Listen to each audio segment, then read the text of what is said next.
pagpalanak ng Diyos na narito.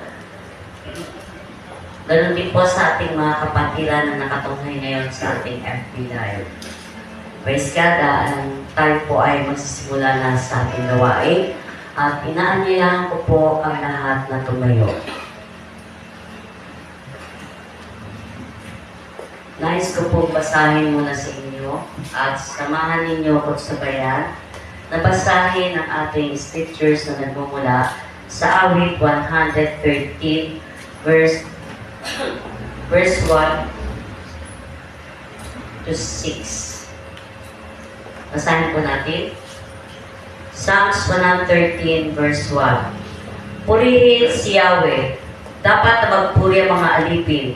Ang ngalan ni Yahweh ay dapat purihin. Verse 2. Ang kanyang pangalan ay papupurihan, magmula ngayon, magpakailanman. Verse 3. Buhat sa silangan hanggang sa kanluran, ang ngalan ni Yahweh, papupurihang tunay. Verse 4. Siya'y naghahari sa lahat ng bansa, lampas-pas sa langit ang pagkadakila. Verse 5. Walang makatulad ng Panginoong Diyos, nasa kalagitnaan doon na luluklok. Last verse. Buhat sa itaas siya'y tumutunghay, ang lupa at langit kanyang minamasdan. Papuri sa Diyos sa pagbabasa ng kanyang mabuting balita. Nanyayahan ko po lahat na papurihan at awitan natin ang Panginoon ng siya sa ating o Jesus.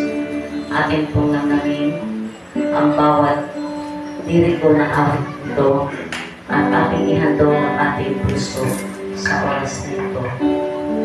Itaas natin ang ating buhay sa Kanya. Yes.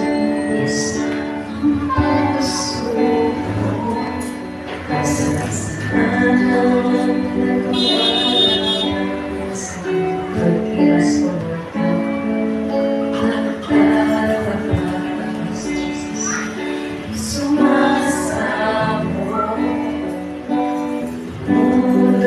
Sa harap ng trono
ang Diyos na makapangyarihan sa buong sanlibutan, ang Diyos na manunubos.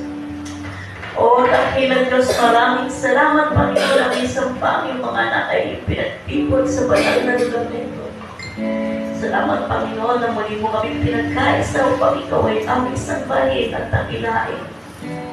Salamat, Panginoon, sa buong isang linggo na pinagdalaw mo sa amin, Panginoon, na hindi mo kami iniwan, hindi mo kami pinabayaan, hindi mo kami tinalikuran sa kabila ng aming mga kabisihan, sa aming mga ginagawa sa araw-araw, sa kabila ng aming mga pagkukulang sa iyo, O Diyos. Salamat, Panginoon, sa pag-ibig mong hindi maliit, hindi masukat. Maraming salamat, Panginoon, sa patuloy ng pagsinag ng liwanag sa aming buhay. Sa patuloy na pag-asa, Panginoon, na kami ay makakasama mo sa iyong kaharian. Salamat, Panginoon, sa bawat pagkakataon na binibigay mo sa amin na kami makapaglingkod sa iyo, na kami makapagpuri at makapag-worship sa iyo, Lord, makapagtaas ang iyong ngalan, Panginoon, umawi sa iyo. Salamat sa aming mga tinig na patuloy na umihiyaw ng papuri sa pangalan mo, Panginoon. Salamat sa aming mga tinig na kami nakaawit, Panginoon, upang ikaw ay luwalhati. Salamat, Panginoon, na kami ay may pamilya sa lugar na ito, Lord, dahil sa dakilang pag-ibig mo. O Diyos Ama, dalangin ko, O Lord God, ang dakilang araw ng pagsambang ito, Panginoon, na ibuhos mo ang pagpapala, Panginoon, sa lahat ng iyong anak, kasama ng aming mga taga-subaybay na nasa FB Land, O Lord. Hindi lamang po financially, O Lord, kundi, Panginoon, ang pananatili namin sa iyo, ang paglakas ng aming mga spiritual, O Lord, ang aming pagsunod sa iyong kalooban. Dalangin namin, Panginoon, ang pagpapala ng kagalingan, kalakasan, kapayapaan, at kagalangan, Panginoon. Isa pa, dakilang Diyos, hiling namin sa iyo ang pagkakabigkis ng bawat kapatiran na narito at nasa malalayong lugar, kasama ng aming mga kapatiran na nasa ibang mga bansa, Panginoon, at nasa iba't ibang lugar dito sa Pilipinas, O Lord God, na makaisa namin sa iyo, Panginoon, at naniniwala kami, Panginoon, sa takdang panahon, kami muling magkikita at magkakasama-sama sa muli mong pagbabalik. Dahil dakila Diyos, dalangin namin ang araw na ito, ang sino mang gagamitin mo sa iyong pagdadala ng mabuting balita, Panginoon, ay gamitin mo upang mahipo ang buhay at puso ng bawat isa. At iparanas mo, Panginoon, sa aming mga kapatiran, lalong-lalo na sa hindi pa nakakakilala sa iyo, ang pagpapala na makilala ang aming tagapagligtas sa Kristo Jesus. Maraming salamat, Panginoon. Sa tanging pangalan mo lamang kami tumutulog. Sa tanging dakilang pangalan mo at ang iyong anak na si Kristo Jesus lamang kami, Panginoon, sumasandal at nananampalataya.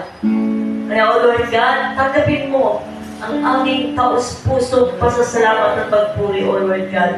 At lahat po ng ito ay muli namin itinataas at pinagkakatiwala sa dakilang pangalan mo, O Diyos, kasama ng aming nag-iisang tagapagligtas sa si Kristo Jesus. At lahat po ay magsabi na Amen. To God be the glory. Happy worship.